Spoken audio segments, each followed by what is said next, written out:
ದ್ವಿತೀಯ ಸ್ಥಾನವನ್ನು ಧನಸ್ಥಾನ ಅಂತ ಹೇಳಿ ಕರೀತಾರೆ. ಆ ಧನಸ್ಥಾನದ ಅಧಿಪತಿ ಏಕಾದಶಿ ಭಾವದಲ್ಲಿದ್ದರೆ ಅವರಿಗೆ ಮುಟ್ಟಿದ್ದಲ್ಲ ಚಿನ್ನ. ಆ ದ್ವಿತೀಯ ಸ್ಥಾನದ ಅಧಿಪತಿ ಅಷ್ಟಮದಲ್ಲೋ ಅಥವಾ ದ್ವಾದಶಿ ಭಾವದಲ್ಲೂ ಇದ್ದರೆ ಅವರಿಗೆ ಅಂಥವರಲ್ಲಿ ನೀವು ಹಣದ ಸಮಸ್ಯೆಯನ್ನು ಯಾವಾಗಲೂ ನೋಡ್ತಲೇ ಇರ್ಬೋದು. ನಮಸ್ಕಾರ ಸ್ನೇಹಿತರೆ, ಲಾಜಿಕಲ್ ಅಸ್ಟ್ರೋವಸ್ತು ಯೂಟ್ಯೂಬ್ ಚಾನಲ್ಗೆ ನಿಮ್ಮೆಲ್ಲರಿಗೂ ಸ್ವಾಗತ.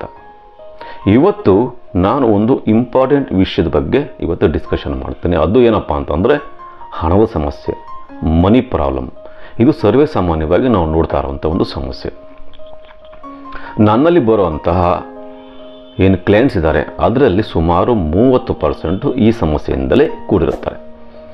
ಹಾಗಾಗಿ ನಾನು ಹೇಳ್ತಿರೋದು ಏನು ಅಂತಂದರೆ, ಯಾರು ಈ ವಿಡಿಯೋನ ನೀವು ನೋಡ್ತಾ ಇದ್ದೀರ ಈ ವಿಡಿಯೋವನ್ನು ಸ್ಕಿಪ್ ಮಾಡ್ದಂಗೆ ಎಂಡ್ವರೆಗೂ ನೋಡಿ, ಮತ್ತು ಇದರಲ್ಲಿ ಕೆಲವೊಂದು ಚಿಕ್ಕ ಚಿಕ್ಕ ಉಪಾಯಗಳನ್ನು ನಾನು ಹೇಳ್ತೀನಿ. ಆ ಉಪಾಯಗಳನ್ನು ನೀವು ಇಂಪ್ರೂವ್ಮೆಂಟ್ ಮಾಡೋದ್ರಿಂದ ನಿಮಗೆ ಸಾಧ್ಯ ಆದಷ್ಟು ಈ ಸಮಸ್ಯೆಯಿಂದ ಹೊರಗಡೆ ಬರ್ಬೋದು.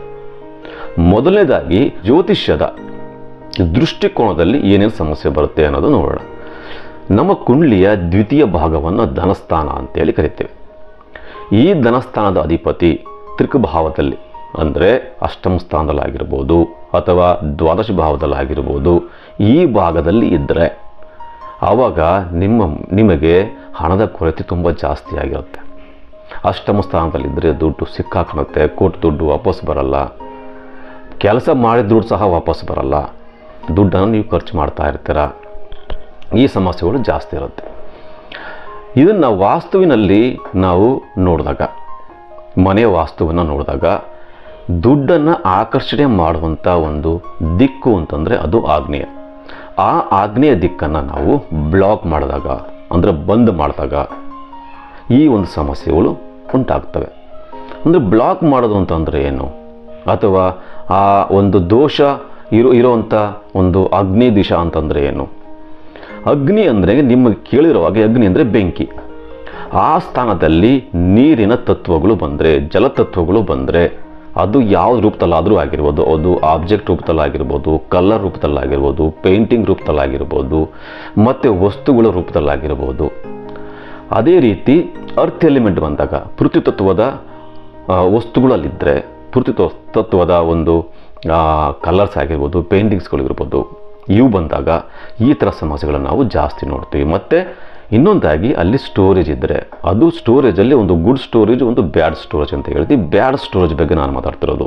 ಅಂದರೆ ಬ್ಯಾಡ್ ಸ್ಟೋರೇಜ್ ಅಂದರೆ ನಾವು ಅದನ್ನ ತುಂಬ ದಿವಸದಿಂದ ಯೂಸ್ ಮಾಡ್ತಾ ಇಲ್ಲ, ಅಂಥ ಒಂದು ಸ್ಟೋರೇಜನ್ನು ಬ್ಯಾಡ್ ಸ್ಟೋರೇಜ್ ಅಂತ ಹೇಳ್ತೀವಿ. ಆ ಥರ ವಸ್ತುಗಳನ್ನು ಅಲ್ಲಿ ನಾವು ಇಟ್ಟಿದ್ದರೆ, ಸ್ಟೋರೇಜ್ ಮಾಡಿ ಇಟ್ಟಿದ್ದರೆ, ಆವಾಗ ಮನಿ ಬ್ಲಾಕೇಜ್ ಆಗುತ್ತೆ.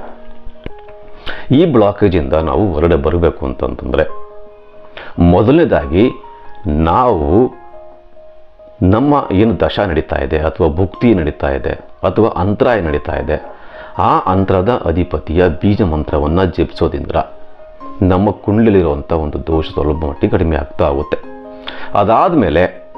ಅದಾದಮೇಲೆ ನಮ್ಮ ಮನೆಯ ಆಗ್ನೇಯ ದಿಶೆಯಲ್ಲಿ ಇರುವಂಥ ವಾಸ್ತುದೋಷವನ್ನು ನಿವಾರಣೆ ಮಾಡೋದ್ರಿಂದ, ಕೆಲವೊಬ್ರು ಹೇಳ್ತಾರೆ ನಾನು ನಮ್ಮ ಮನೆಯನ್ನು ವಾಸ್ತುಗನುಸಾರವಾಗಿ ಮಾಡಿದ್ದೀವಿ, ಆಗ್ನೇಯದಲ್ಲಿ ಕಿಚನ್ ಇದೆ, ಆದ್ರೂ ಈ ಥರ ಸಮಸ್ಯೆ ಇದೆ ಅಂತೇಳಿ. ಬಟ್ ನೀವು ನೋಡಿರ್ಬೋದು, ತುಂಬ ಮನೆಯಲ್ಲಿ ಕಿಚನ್ನಲ್ಲಿ ಸ್ಲ್ಯಾಬ್ಸ್ ಯೂಸ್ ಮಾಡ್ತಾರೆ, ಕಲ್ಲುಗಳನ್ನು ಯೂಸ್ ಮಾಡಿರ್ತಾರೆ ಮೇಲ್ಗಡೆ ಇದನ್ನು ಇಡಲಿಕ್ಕೆ, ಬರ್ನರ್ ಇಡಲಿಕ್ಕೆ.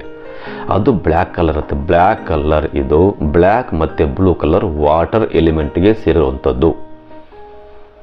ಅದಕ್ಕೋಸ್ಕರ ಆ ಬ್ಲಾಕ್ ಕಲರ್ ಏನಿರುತ್ತಲ್ಲ ನಿಮ್ಮದು ಬರ್ನರ್ ಕೆಳಗಡೆ ಸ್ವಲ್ಪ ರೆಡ್ ಮಿಕ್ಸ್ ಇರುವಂಥ ಮಾರ್ಬಲ್ ಇಟ್ಟೋದ್ರಿಂದ, ಮತ್ತು ಗ್ರೀನ್ ಕಲರ್ ಸ್ವಲ್ಪ ಇನ್ಕ್ರೀಸ್ ಮಾಡೋದ್ರಿಂದ ಆ ಭಾಗದಲ್ಲಿ, ಮತ್ತು ಯೆಲ್ಲೋ ಕಲರ್ ಇದ್ದರೆ ಅದನ್ನು ಎಲಿಮಿನೇಟ್ ಮಾಡೋದ್ರಿಂದ, ಬ್ಲೂ ಕಲರ್ ಇದ್ದರೆ ಅದು ತೆಗೆದುಬಿಟ್ಟು ಅಲ್ಲಿಗೆ ಇಲ್ಲ ರೆಡ್ ಫ್ಯಾಮಿಲಿ ಕಲರ್ಸ್ ಆಗಿರ್ಬೋದು ಅಥವಾ ಗ್ರೀನ್ ಫ್ಯಾಮಿಲಿ ಕಲರ್ ಆಗಿರ್ಬೋದು ಹಾಕೋದ್ರಿಂದ ನಾವು ಆ ದೋಷವನ್ನು ನಿವಾರಣೆ ಮಾಡ್ಬೋದು. ಎರಡನೇದಾಗಿ ಸ್ಟೋರೇಜ್ ಬಗ್ಗೆ ಹೇಳಿದೆ. ಆ ಥರ ಯಾವುದಾದ್ರೂ ಬ್ಯಾಡ್ ಸ್ಟೋರೇಜ್ ನೀವು ಅಲ್ಲಿ ಸ್ಟೋರೇಜ್ ಮಾಡಿಟ್ಟಿದ್ರೆ ಅದನ್ನು ಅಲ್ಲಿಂದ ರಿಮೂವ್ ಮಾಡಿ. ಆವಾಗ ನಿಮ್ಮ ಮನೆಯಲ್ಲಿ ಬರುವಂಥ ಮನಿಯ ಫ್ಲೋ ಬಂದ್ಬಿಟ್ಟು ಆರಾಮಾಗಿ ಫ್ಲೋ ಆಗಿ ಬರ್ತಾ ಇರುತ್ತೆ. ಮನಿ ಬಂದಂಥ ದುಡ್ಡು ನಿಮ್ಮ ಮನೆಯಲ್ಲಿ ಸ್ಥಿರವಾಗಿರಬೇಕು ಅಂದರೆ ನಿಮ್ಮ ಮನೆಯ ಲಾಕರನ್ನು ಸೌತ್ ವೆಸ್ಟಲ್ಲಿ ಅಂದರೆ ನೈಋತ್ಯದಲ್ಲಿ ಇಡಬೇಕಾಗತ್ತೆ. ಹಾಗೆ ಇರೋದ್ರಿಂದ ನಿಮ್ಮ ಮನೆಗೆ ಬಂದಂಥ ಹಣ ಸ್ಥಿರವಾಗಿ ಬೆಳೀತಾ ಹೋಗುತ್ತೆ. ಆವಾಗ ನೀವು ಆ ಸಮಸ್ಯೆಯಿಂದ ದೂರ ಆಗ್ತಾ ಹೋಗ್ತೀರ. ಜೊತೆಗೆ ಅಂದರೆ ಉತ್ತರ ದಿಕ್ಕನ್ನು ಸಹ ದೋಷಮುಕ್ತವಾಗಿ ಇಟ್ಕೊಳ್ಬೇಕು. ಇವಿಷ್ಟು ನೀವು ಉಪಾಯಗಳನ್ನು ಮಾಡೋದ್ರಿಂದ ನಿಮ್ಮ ಮನೆಯಲ್ಲಿ ಬರುವಂತಹ ಹಣದ ಸಮಸ್ಯೆ, ನಾನು ನಿಜವಾಗ್ಲೂ ಹೇಳ್ತಾ ಇದ್ದೀನಿ, ನಿಮ್ಮ ಮನೆಯಲ್ಲಿ ಬರುವಂಥ ಹಣದ ಸಮಸ್ಯೆ ತುಂಬ ಹದ್ದು ತಕ್ಕಿದ್ದು ಕಡಿಮೆ ಆಗ್ತಾ ಹೋಗುತ್ತೆ. ಆಗ್ನೇಯ ದಿಕ್ಕು ಅಂತಂದರೆ ನಿಮಗೆ ಗೊತ್ತಿದೆಯಲ್ಲ, ಪೂರ್ವ ಮತ್ತು ದಕ್ಷಿಣದ ಮಧ್ಯೆ ಬರುವಂತಹ ಒಂದು ದಿಕ್ಕು ಆಗ್ನೇಯ. ಸೌತ್ ವೆಸ್ಟ್ ಅಂದರೆ ದಕ್ಷಿಣ ಮತ್ತು ಪಶ್ಚಿಮದ ಮಧ್ಯೆಯಲ್ಲಿ ಬರುವಂಥ ಒಂದು ದಿಕ್ಕು. ಈ ದಿಕ್ಕಲ್ಲಿ ನೀವು ಈ ಉಪಾಯಗಳನ್ನು ಮಾಡಿ. ಮತ್ತು ಈ ವಿಡಿಯೋ ನಿಮಗೆ ಇಷ್ಟ ಆಗಿದ್ದರೆ ಇದನ್ನು ಲೈಕ್ ಮಾಡಿ, ಹಾಗೆ ನಮ್ಮ ಚಾನಲನ್ನು ಸಬ್ಸ್ಕ್ರೈಬ್ ಮಾಡೋದನ್ನು ಮರೆಯೋಕೆ ಹೋಗಬೇಡಿ. ಈ ಸಬ್ಸ್ಕ್ರೈಬ್ ಮಾಡೋದೇನಪ್ಪ ಅಂದರೆ ನಮಗೆ ಸ್ವಲ್ಪ ಮೋಟಿವೇಶನ್ ಸಿಗುತ್ತೆ, ಹಾಗಾಗಿ ಸಬ್ಸ್ಕ್ರೈಬನ್ನು ಮಾಡ್ಬೋದು. ಎರಡನೇದಾಗಿ ಯಾರಾದರೂ ನಿಮ್ಮ ನೆರೆಹೊರೆಯರಲ್ಲಿ ಈ ಥರ ಸಮಸ್ಯೆಗಳನ್ನು ನೋಡ್ತಾ ಇದ್ದರೆ ಅಂಥವ್ರಿಗೆ ಈ ವಿಡಿಯೋವನ್ನು ಶೇರ್ ಮಾಡಿ, ಅವ್ರಿಗೂ ಈ ಸಮಸ್ಯೆಯಿಂದ ಹೊರಗಡೆ ಬರಲಿಕ್ಕೆ ಅನುಕೂಲ ಆಗುತ್ತೆ. ಮತ್ತು ನೀವು ನನಗೆ ಪರ್ಸನಲಿ ಕಾಂಟ್ಯಾಕ್ಟ್ ಮಾಡಬೇಕು ಅಂತಂದರೆ ಈ ಸ್ಕ್ರೀನಲ್ಲಿ ತೋರಿಸಿರುವಂಥ ನಂಬರಿಗೆ ನೀವು ವಾಟ್ಸಪ್ ಮಾಡಿ ನಿಮ್ಮ ಬರ್ತ್ ಡೀಟೇಲ್ಸನ್ನ, ಜೊತೆಗೆ ನಿಮ್ಮ ಮನೆಯ ಒಂದು ನಕ್ಷೆಯನ್ನು.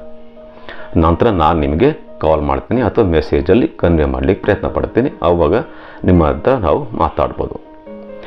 ಸ್ನೇಹಿತರೆ, ಇಲ್ಲಿಗೆ ಈ ವಿಡಿಯೋನ ಮುಗಿಸೋಂಥ ಸಮಯ ಬಂದಿದೆ. ಮುಂದಿನ ಎಪಿಸೋಡಲ್ಲಿ ಮತ್ತೊಂದು ವಿಷಯದ ಬಗ್ಗೆ ಮತ್ತೊಂದು ಸರಿ ಮಾತಾಡೋಣ. ಅಲ್ಲಿವರೆಗೆ ನಮಸ್ಕಾರ.